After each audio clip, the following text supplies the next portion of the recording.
ওনারা কিন্তু এটা মাথায় রেখেই বলতে, তখন তারা বলবে আরে রমজানে তো আর ইলেকশন হওয়া সম্ভব না, কাজে এটা এপ্রিলে যাক। আর এপ্রিল তো অনেক গরমের সময়, ধান কাটার সময়, মানুষের কাজ করার সময়, এইটা তাহলে জুনে যাক। আরে জুনে তো ঝড় বৃষ্টি হবে, কাজে এটা সামনে ডিসেম্বরেই হোক। এইসব বাহানা নির্বাচন না করার জন্য এটা একটা জাতিকে খুব ভালো সিগন্যাল দেয় না। আমরা মনে করেছিলাম সূর্যের আলোকে সবকিছু আলোকিত হবে, এবং আমরা মনে করতাম ইউনূস সাহেবের মতো এইরকম উঁচু মানুষ আমাদের দেশ চালাবেন। আমার মনে হয় দুধে বাতে আমরা থাকবো উনি যতদিন দেশ চালাবেন। কিন্তু আজকে 7 মাস পরে সমস্ত মানুষের মোহভঙ্গ হয়েছে।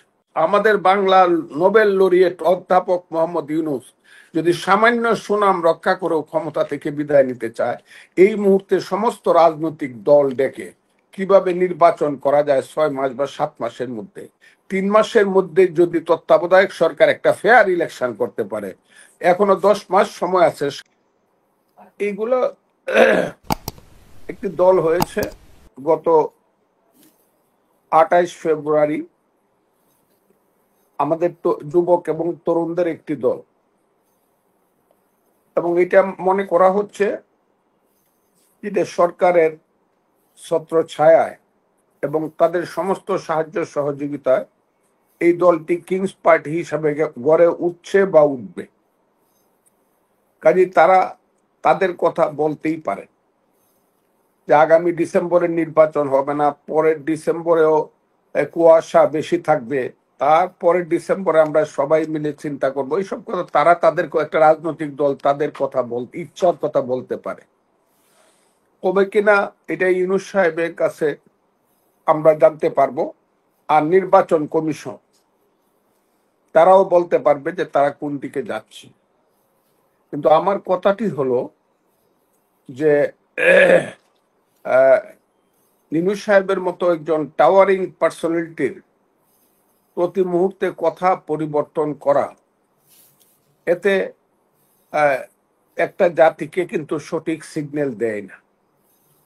একটা জাতির নেতা, অফিসিয়াল লিডার যদি এইভাবে দিনে দিনে কথা পরিবর্তন করেন, তাহলে একটা তার নিজের জন্য ক্ষতি, দেশের জন্য ক্ষতি। এবং আমি দেখলাম উনি প্রথমে বলেন ডিসেম্বরের মধ্যে নির্বাচন হওয়া সম্ভব, এবং নির্বাচন কমিশন বলল আমরা ডিসেম্বরের মধ্যে নির্বাচন করার প্রস্তুতি নিচ্ছি। এবার উনি গতকালকে বললেন যে হ্যাঁ মার্চ পর্যন্ত এটা যেতে পারে। উনাদের মাথায় কি আছে জানি না ইলেকশন সম্পর্কে। মার্চ কিন্তু এবার 2রা মার্চ কিন্তু এবার রোজা শুরু হইল। কাজে আগামী মাস না 15ই ফেব্রুয়ারি থেকেই রোজা শুরু হবে।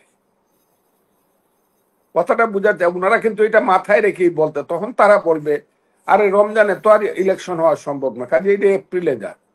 আর এপ্রিল তো অনেক গরমের সময়, ধান কাটার সময়, মানুষের কাজ করার সময়, এইটা তাহলে জুনে যাক। আরে জুনে তো ঝড় বৃষ্টি হবে, কাজে এটা সামনে ডিসেম্বরেই হোক।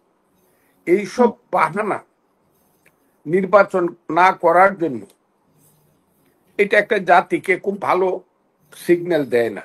আমার মনে হয় এখান থেকে যদি, আর আপনারা যে কথাটা বলেন বিএনপি বলতেছে যে ডিসেম্বরের মধ্যে নির্বাচন হতে হবে, এটা শুধু বিএনপি না, বিএনপির সাথে বাংলাদেশের সমস্ত রাজনৈতিক দল, সমস্ত, শুধু জামাত আর এই যে নতুন দলটি, এই 2টা দল ছাড়া আর সমস্ত রাজনৈতিক দল যারা রাজনৈতিক দল হিসেবে প্রতিষ্ঠিত, ছোট অথবা বড়, সবাই চাচ্ছে ডিসেম্বরে, এমনকি তার আগে ইলেকশন হোক।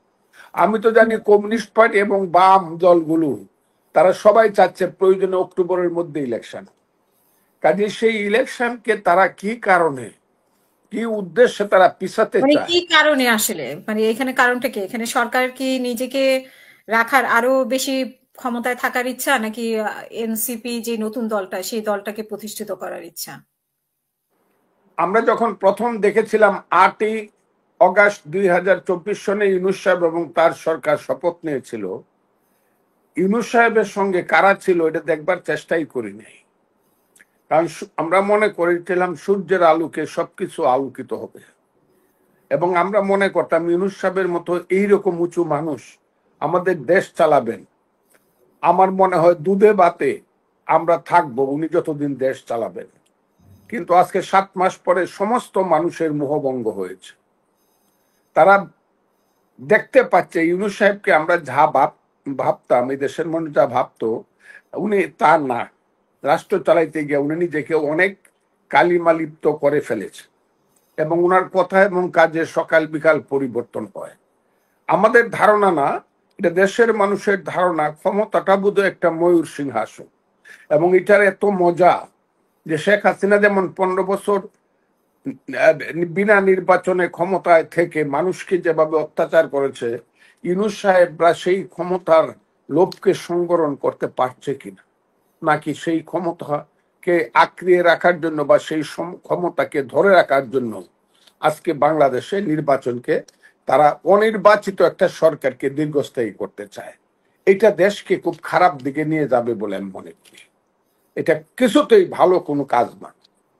ইউনূস সাহেবকে যদি ভালো কিছু করতে হয়, যদি অধ্যাপক মোহাম্মদ ইউনূস, আমাদের বাংলার নোবেল লরিয়েট অধ্যাপক মোহাম্মদ ইউনূস যদি সামান্য সুনাম রক্ষা করেও ক্ষমতা থেকে বিদায় নিতে চায়, এই মুহূর্তে সমস্ত রাজনৈতিক দল ডেকে কিভাবে নির্বাচন করা যায় 6 মাস বা 7 মাসের মধ্যে, 3 মাসের মধ্যে যদি তত্ত্বাবধায়ক সরকার একটা ফেয়ার ইলেকশন করতে পারে, এখনো 10 মাস সময় আছে সামনে ডিসেম্বর পর্যন্ত, তাইলে উনি কেন কোথায় 10 মাস?